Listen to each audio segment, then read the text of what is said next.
Good evening everyone, I am Sameera, your food science mentor. तो जैसा कि हमने लास्ट क्लास में जो है वो कार्बोहाइड्रेट को कंप्लीट किया था, जिसका लास्ट यूनिट था ग्लाइसेमिक इंडेक्स। तो ग्लाइसेमिक इंडेक्स हमारा कंप्लीट हो चुका था और देन आज से जो है वो हम प्रोटीन पढ़ने वाले थे। तो जो हमारा प्रोटीन होता है वो क्या है, वो भी एक न्यूट्रिएंट है। और कौन सा न्यूट्रिएंट है, कैसा न्यूट्रिएंट है, तो ये हमारा मैक्रो न्यूट्रिएंट के ही अंडर में आता है। जैसा कि मैंने आपको कहा था कि जो भी हमारे पोषक तत्व होते हैं, जो भी न्यूट्रिएंट होते हैं, वो टू फॉर्म में होते हैं। एक मैक्रो फॉर्म में होते हैं और एक माइक्रो फॉर्म में होते हैं, राइट।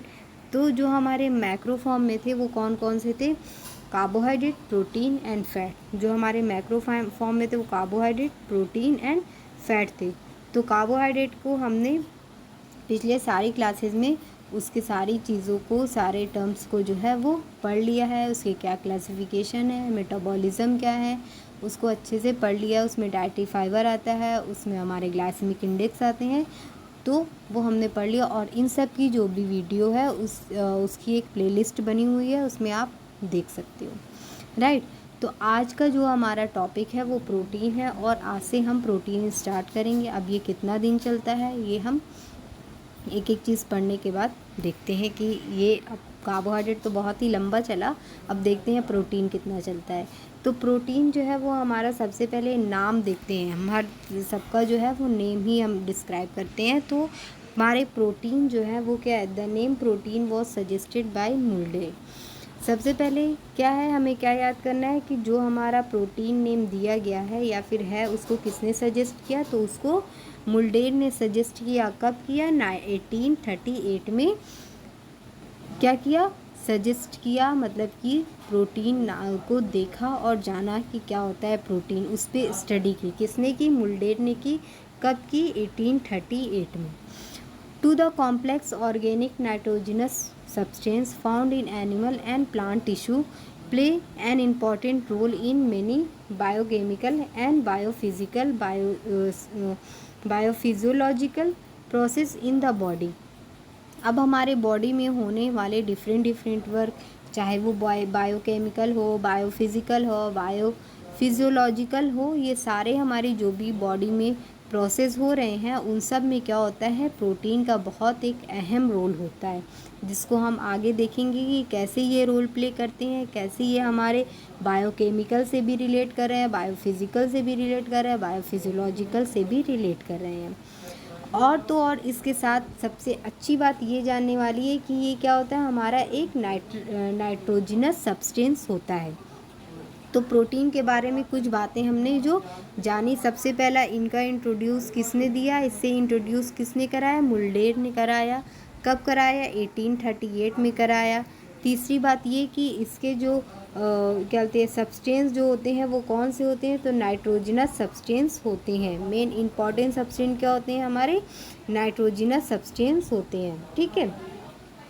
और ये जो है होते हैं हमारे कहाँ बनते हैं, कहाँ होते हैं? प्लांट एंड एनिमल टिश्यूज़ में होते हैं। क्या रोल प्ले करते हैं? Biochemical, biophysical, biophysiological role play हमारी बॉडी में करते हैं।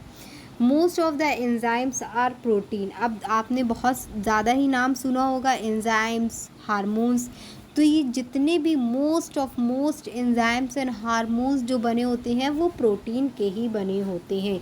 ये भी एक इम्पॉर्टेंट टर्म है प्रोटीन का जो हमें याद करना है, राइट। अभी तक हमने कुछ इंपॉर्टेंट पढ़ ली है। सबसे पहले ये मुल्डेर ने दिया, कब? 1838 में। ये नाइट्रोजनस सब्सटेंस है, एनिमल एंड प्लांट टिश्यूज़ में होते हैं। इसके ये जो रोल प्ले करते हैं biochemical, biophysiological, biophysical role play करते हैं किसके? हमारे बॉडी में, राइट। तो ये हमारे कुछ इंपॉर्टेंट जो है वो प्रोटीन के थे। अब आगे बढ़ते हैं हम। मोस्ट ऑफ द एंजाइम्स जो होते हैं वो प्रोटीन के बने होते हैं।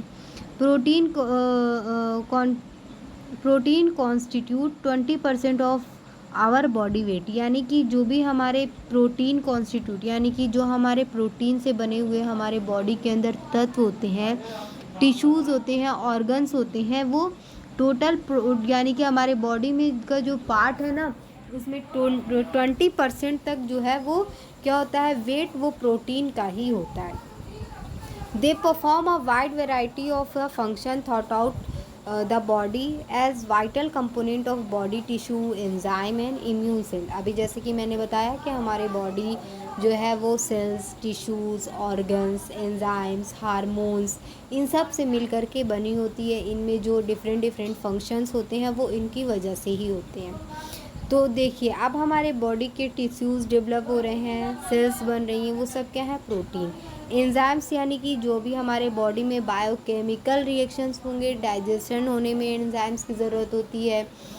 तो उन सब में और भी बहुत सारे फंक्शन हैं जो एंजाइम्स की वजह से हमारे बॉडी में होते हैं। तो यानी कि हमारे बॉडी में जो biochemical functions, enzymes, hormones role play करते हैं, वो किसके बने होते हैं? प्रोटीन के बने होते हैं। साथ ही साथ जो हमारे इम्यून सेल्स हैं, यानी कि जो हमारी इम्यूनिटी को स्ट्रॉन्ग करने के लिए जो सेल्स होते हैं, वो भी किसके बने होते हैं? वो हमारे क्या होते हैं? प्रोटीन के बने होते हैं। तो ये क्या हो गया? हमारे फिजियोलॉजिकल जो है वो प्रोसेस हो गई हमारी बॉडी में, राइट। अब protein are complex molecule comprises of a combination of different amino acid. अब जैसे कि इसके पहले हमने कार्बोहाइड्रेट में ये पढ़ रखा है कि कार्बोहाइड्रेट का जो सबसे स्मॉलेस्ट यूनिट थी वो क्या थी? ग्लूकोज थी, राइट। यानी कि ग्लूकोज के मॉलिक्यूल्स मिल करके, यानी कि glucose plus glucose plus glucose plus मिल करके मॉलिक्यूल्स जो है वो many types of disaccharide, polysaccharide carbohydrate बना रहे थे। अभी तक हमने ये पढ़ा था। लेकिन आज हम जो प्रोटीन पढ़ रहे हैं तो इसकी भी तो कोई ना कोई स्मॉलेस्ट यूनिट होगी। हमारी बॉडी की भी स्मॉलेस्ट यूनिट थी, हमारे बॉडी का भी बिल्डिंग ब्लॉक था, वो था सेल, ठीक है। इसी तरह से अगर हम किसी भी कंपोनेंट के बारे में, किसी भी न्यूट्रिएंट के बारे में पढ़ रहे हैं तो यानी कि वो हमारे बॉडी में टूटेगा और टूट करके अपनी स्मॉलेस्ट यूनिट में कन्वर्ट होगा।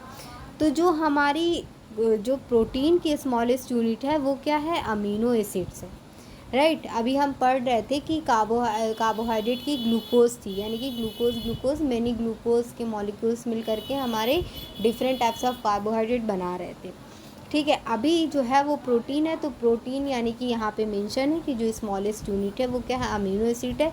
तो amino acid plus amino acid plus amino acids मिल करके हमारे different types of amino acids मिल करके हमारे क्या? प्रोटीन को बनाएंगे, ठीक है। यानी कि combination of different amino acids जो होंगे वो हमारे प्रोटीन के कॉम्प्लेक्स मॉलिक्यूल को बनाएंगे। Which are the building block of protein that contain carbon, oxygen, hydrogen, nitrogen and sulfur।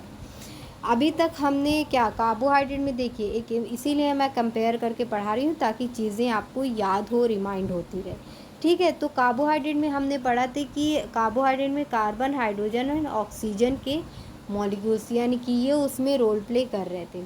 और अभी हमने पढ़ा कि पहली बात तो प्रोटीन की जो स्मॉलेस्ट यूनिट है यानी कि कॉम्बिनेशन ऑफ अमीनो एसिड से क्या बन रहा था? हमारा कॉम्प्लेक्स प्रोटीन बन रहा था, ठीक है। तो प्रोटीन हमारा जो है उसमें क्या होते हैं? नाइट्रोजन कंटेंट होते हैं,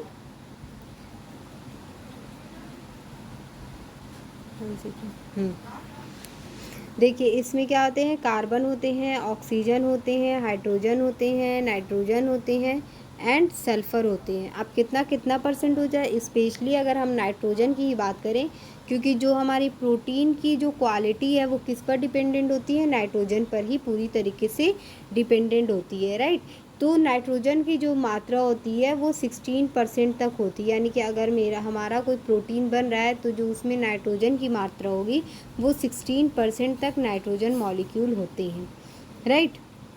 amino acid link together in specific number of and unique combination of to make each different protein. यानी कि जो हमारे अमीनो एसिड्स के नंबर, जैसे कि अब मैं आपको बताती हूँ कि देखिए पहले तो हमने बात ये की जो हमारा प्रोटीन है वो किससे बना है? अमीनो एसिड से बना है। अब अमीनो एसिड भी हमारे दो तरह के होते हैं, एक एसेंशियल और एक नॉन एसेंशियल। देखिए पहले हम जान लेते हैं कि what is essential and what is non essential. Essential का हिंदी में मतलब होता है आवश्यक। आवश्यक मतलब हो गया कि बहुत आवश्यक, इम्पॉर्टेंट, यानी कि ऐसे अमीनो एसिड जिन्हें हमें अपने भोज्य पदार्थों में, अपने खाने में लेना ज़रूरी है, वो क्या होते हैं? हमारे एसेंशियल अमीनो एसिड। और नॉन एसेंशियल अमीनो एसिड यानी कि ये आवश्यक नहीं है, हम इसे अपने डाइट में नहीं लेते हैं, ये हमारे बॉडी में खुद ब खुद बन जाते हैं, खुद ब खुद सिंथेसाइज हो जाते हैं। आई होप आपको ये डाउट क्लियर हुआ होगा। तो जो हमारे अमीनो एसिड्स होते हैं वो एसेंशियल और नॉन एसेंशियल होते हैं। एसेंशियल ऐसे जो हम अपने डाइट के थ्रू लेते हैं, नॉन एसेंशियल हम अपने डाइट